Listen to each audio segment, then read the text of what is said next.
Why, hello there, beautiful. So, before I was a fabulous YouTuber, before I was who I am now, which I don't know what that is, I was broke, okay? I did not have money. It was a lot. I have very expensive taste and I had no money, which doesn't really work out very well.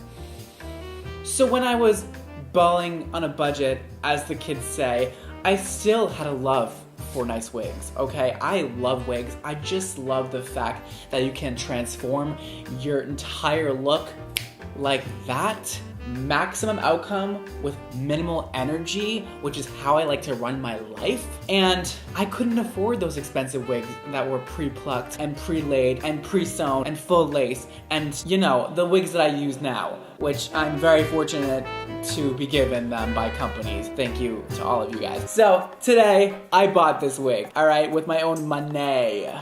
This wig right here is from Amazon. It was 38 doll hairs and she's seen better days. So when I was balling on a budget, I learned how to transform these things into works of art. All right, I laid them flat, I styled them, I did so many things to them, and today I'm taking a trip down memory lane and I'm gonna show you guys how I can transform this kind of hideous wig, but good for the money, into a magical, just gorgeous, natural, nearly natural looking, fabulous. It's cute for the price, but we can make it 1,000 times better, and with very minimal effort. So here's a little overview of it. Girl, nobody's hair is this long and this thick all the way towards the ends, and like, honey, we all wish, but no, it doesn't happen without hair extensions. This hairline, so unrealistic. Nobody's hairline looks like that, honey. I'm sorry, we all wish our hairlines look like this. She doesn't even have a part. I mean, we're gonna fix her the F up. So it's time for me to ruin my good hair day and put this wig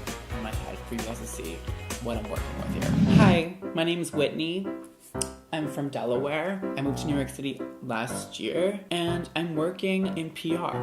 That's what this wig is telling me. So, Whitney needs a makeover. But as you guys can see, it's kind of cute. Like, it's not the worst thing in the entire world. It's workable. Clearly, I haven't cut the lace off yet. So, I'm gonna show you guys all the hacks that I have to transform this drabby, unrealistic looking wig into a gorgeous ray of sunshine.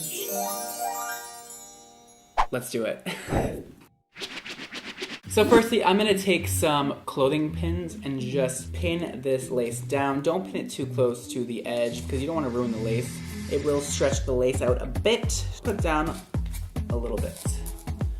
There we go. All right, step one. So the first hack to making your wig look a little more realistic kind of doesn't apply to this wig. I'm sorry, kind of a lame first tip, but usually I would pluck the hairline, but in this case, this is synthetic hair. If you were using real hair, it would pluck, but synthetic hair, which is basically just plastic, doesn't really pluck out that easily and usually rips the lace because it's a very tough material. So typically, I would go in and fix this hairline to make it look a little less full and thick and crazy like it does now, but it'll work. Once I cut the lace off, it'll look much better. But that's the first step. If you don't know how to do that, there's plenty of videos on YouTube on how to do that. So just look them up real quick, you'll figure it out. But the next hack that I have to share does apply to this wig. Yes, you're welcome. I am actually gonna take a steamer. It looks like this. I bought this on Amazon, very inexpensive, and also like the best steamer ever. This is like one big Amazon ad today. We're gonna brush her hair out. I usually like to use a brush with natural bristles in it that are very bendy because otherwise it's just gonna pull at the hair way too much. Synthetic hair does get very tangled easily. You don't want to pull at it too much or else you're gonna break all the hair off. So, even like a full plastic detangling brush, those don't usually work very well for this either. So we're gonna part it where our desired part is, which hair hack number 3, don't part in the center. It's just not gonna look as realistic as it possibly can. I would part it slightly off to the side. That way the eye is kind of tricked because when it is symmetrical on the top, your eyes go right towards it. And if it's not perfectly symmetrical, you're gonna clock that wig in 2 seconds. So that's why I like to do a little off center. That way your eye isn't attracted to it right away. Just brush it back. Make sure this is nice and even. And part it. this wig is only lace for the first 2 inches. And don't make the part too perfect. That's not really how natural hair works. And now we're gonna take our steamer and just gently steam this part into her hair. With the plastic fibers, I mean, you know how plastic works. It melts under heat, right? So we're kind of just melting it a tiny bit so we can reform it into the position we want it to be in. It's pretty fun. Hold it down with your hand for a second just to get it set in there. See, now, even if you try and part to the side, it still has that part in there. You can also go like this. Really lay it flat. Our goal here is to really get this as flat as possible. That way, when you put this on your head, if you do already have hair underneath your wig, that already adds a lot of volume to your hair. So you're trying to make your wigs as flat as possible. That way, when you put it on top of those braids or whatever you have, you're not getting like a bulky wig situation, which is never, ever cute, ever. So you want it to be extremely, extremely flat. You can even part it and get the underneath first. Give yourself a little facial in your eye. Luxury. By the way, a lot of the things I'm using in today's video will be linked below for you, so check it out. Alright, so now we're gonna finish straightening the rest of the hair. The heat will straighten the hair. So you're just gonna brush it out and then apply the steam. You don't need to be perfectly straight. Just getting a little bit of that wave out will help you. Bam! She is laid flat as can be. Perfect. So this next part you guys might be a little bit scared about, but I promise you it's not hard. And also, it's gonna be a razor. This will also be linked below if you would like to buy it, but we're gonna do a little razoring here. And razors are very friendly. They are easy to use. You'll see. We're gonna push your head to one side. We're gonna put our razor in our hands like this. And we're just gonna get rid of some of this bulk because nobody's hair is this thick on the ends or in the middle or anywhere really. First off, let's section out a little bit of hair up here. Hair is never this long in the front. It's always the first place hair breaks off is around the edges of the head. We're gonna damage her hair for her to make it look more real. So we're just gonna take our razor and just start like at the chin and get rid of some of that hair around her face. That way, this will open up your face also when you put the wig on. That's a lot of hair. We're getting rid of that. It's make a huge difference just to give you that little like texture. Look at that, so good. A little texture up there. Let's do the other side again. Again, below the chin. And then just work your way down. Super easy with the razor. The realisticness of real hair. It's always a little shorter in the front. Ooh, it already looks so much better. Look at that, gorgeous. And now I'm just gonna thin out her hair. So I am gonna take sections like so and just point your razor down and just get rid of that surface layer of hair. Get rid of enough hair so it's not extremely thick. By doing this, you're adding layers to the hair. So that way when you push it up, it stays. See all that texture you're adding? Beautiful. And don't be scared to get rid of a lot of hair if your wig is super bulky. And just really go in on that underneath layer and just get rid of all of that hair. Just because you don't need it there and it's only gonna add to the bulk. The reason why we don't do it on the top of the head is because you don't want a bunch of short pieces sticking out on the top. It's not cute. I've made that mistake before. It's not fun. Look how laid flat that is. These little layers in the front, going around the face. You can push it up, it stays like that. And I'm gonna go ahead off camera and finish that up and do the same thing all around the wig. And I'm gonna get rid of this length. I'm probably gonna chop it like that short just because it's, again, it's just not realistic to have hair this length and I don't think it looks cute. So I will do that and I'll be right back. Okay, so I just got rid of a lot of hair on her head. It's still really long, but as you can see, so much more realistic, and this length is so pretty. I can't wait to put it on my head. So now, this is the step that people abuse a lot. All right, and that is the baby hair moment. Listen, people took this trend, this baby hair wig trend, and really overdid it, just like the whole Instagram makeup trend. So we're gonna part less than a half an inch. No, you know what, like centimeter of hair in the front. Tiniest bit of hair, just like that. I'm gonna comb this forward. Let's leave it like an inch long, and just get rid of it. I don't need you anymore. You can even skip this step if you don't like baby hairs. This is just nice for when you glue it down and you just want to like make the seam from where your skin is to where the lace starts seamless.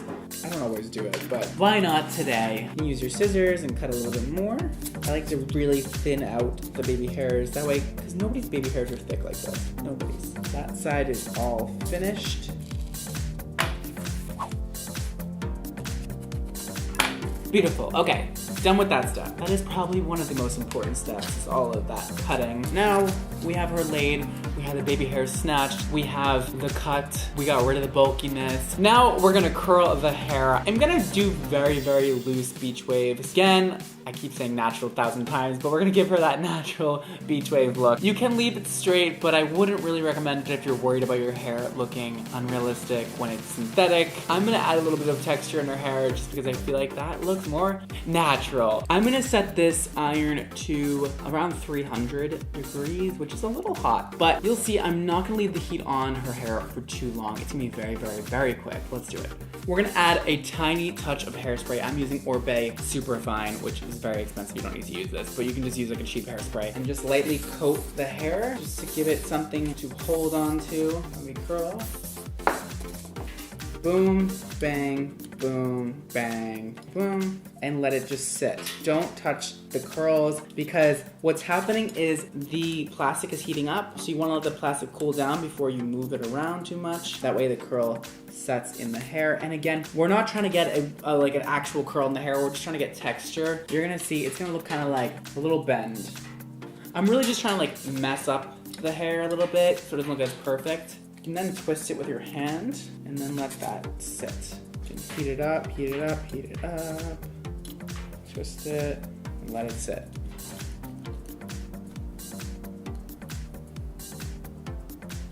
Awesome, now you can rake your hands through and you're gonna get that little bit of added texture. See the difference between the two sides? A little more textured over here and definitely straight over here. And you can just keep going with this until you have the desired outcome you're looking for. I'm gonna keep going off camera and I'll be right back. All right, we have that side finished. Spray it with hairspray. Get those waves to set in. Take my dry shampoo. This is a lifesaver with synthetic wigs. It's gonna get rid of the shine and add that little bit of texture we're looking for.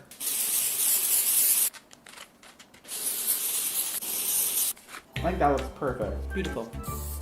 Do not overdo the hairspray though, because then the wig will get tangled very easily. I recommend light hold rather than strong hold, or else it will get tangled on you. Don't say I didn't warn you. All right, and now this last and final step is probably one of the most fun because it kind of ties in everything together. It gives it that really, really natural touch, and that is the root color. Not many people have this color growing out of their heads. So we're gonna give her a bit of a brown, cool colored root moment with eyeshadow and an eyeshadow brush. All right, so I'm gonna use this old Morphe palette that I have. It's just, I think it's like 350 palette. Any brown color will work. Just make sure it's dark enough for whatever your hair you're putting it on, obviously. So I'm gonna dip into this like cool brown color over here. And I'm using this kind of like blending packer brush. I don't know. We're gonna do that and we're gonna go right in. This is pretty self-explanatory and just give her that root. And if it's not dark enough, go and use a different color. This is also gonna be really nice because it's gonna get rid of that shine that's right at the root. And this looks absolutely amazing. Just try and not get it too much on the part, which I just did. Otherwise, you're gonna have like a really dark part and it's not gonna be pretty. So that's one side done. I hope you can see it on camera. That made a huge difference. It got rid of that shine and it gave her that natural looking root moment that we're looking for. Now I'm gonna go over on this side and do the same thing.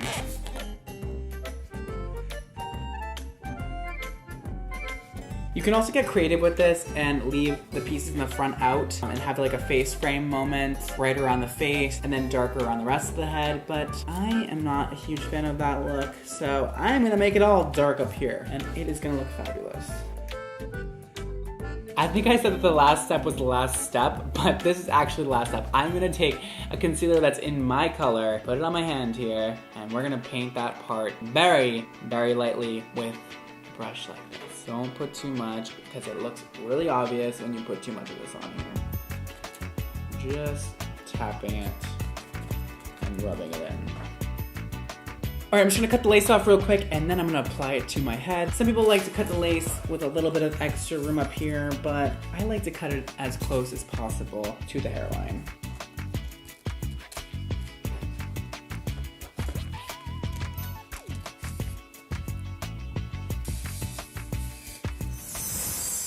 So here you guys have it. This is the finished look. I mean, $38? Where, sweetie? I realize that this still doesn't look like a totally unbelievably realistic wig, but I think I can say that I slayed this challenge. I mean, it looks pretty damn good for what it came from and how much it costed. Listen, I would wear this out. It looks good, and I'd be proud to rock it. We did a haircut. We did a baby hair number. We did a root number. I lightly waved it. I styled it. We did everything. And I think that this looks a whole lot better. And the color looks fabulous. I'm obsessed with it. And I did not glue down this wig. I did not glue down the baby hairs. This is just the wig popped on my head in 2 seconds. That's pretty good. It's pretty impressive. I hope you guys learned a thing or two about how to snatch your cheap wigs. Cause girl, I know what it's like to be on a budge and want to look fabulous at the same time, all right? Thank you guys so much for watching today. Follow me on Instagram and Twitter at BradMondoNYC. Don't forget to live your extra life, and I will see you all next time. Peace.